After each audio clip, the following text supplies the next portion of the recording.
একটা কথা বলি, একদম মনের কান দিয়ে শুনবেন। জান্নাতে যাওয়া সবার স্বপ্ন। আছি আমরা সবাই দুনিয়ায়।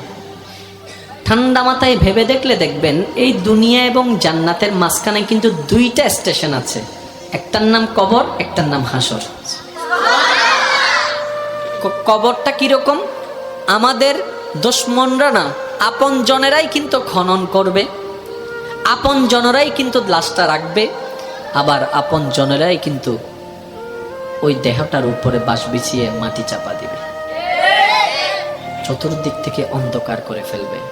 মনে রাখবেন, কবর আলোকিত হয় ঈমানের আলোয়, সুবহানাল্লাহ।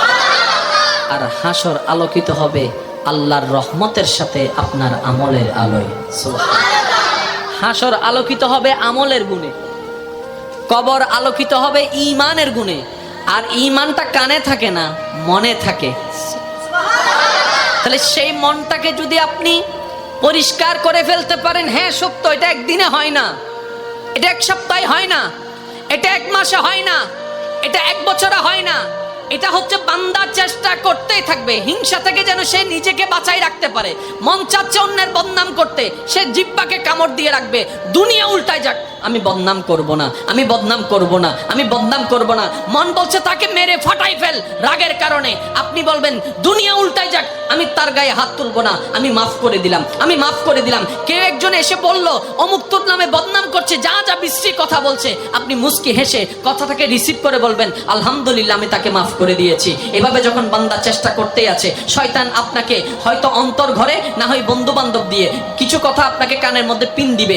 যেমন কিছু কেউ আপনাকে এসে বলবে যে তুই কি ঠান্ডা হয়ে গেলি, তুই কি হার মেনে গেলি, তুই কি পরাজিত হয়ে গেলি, তুই মারতে পারিস মারস না কেন, তুই বলতে পারিস বলস না কেন, তুই বাধা দিতে পারিস দেশ না কেন। আপনি বলবেন দুনিয়াকে খুশি করার আমার দরকার নাই, আমার রবকে খুশি করার দরকার। সুবহানাল্লাহ। মনে রাখবেন ভাইয়ের একটা কথা, সব কিছুর মূলে রব। আপনি ডাইনে থাকেন, বামে থাকেন, সামনে থাকেন, পিছনে থাকেন, এভরিথিং, সব কিছুর মূলে গিয়ে রব। যেমন আসেন, কষ্ট নিবেন না আমার কথায়। কোন একটা মানুষ যদি প্রথমে ওই অ্যাক্সিডেন্ট হয়, প্রথমে হলো যে হন মেডিকেল হন্ডা ডাক্তারে সাইয়েরা হবো দা চিরাং মেডিকেল লই যাব হন্ডা মাতন না হন্ডা চিরাং মেডিকেল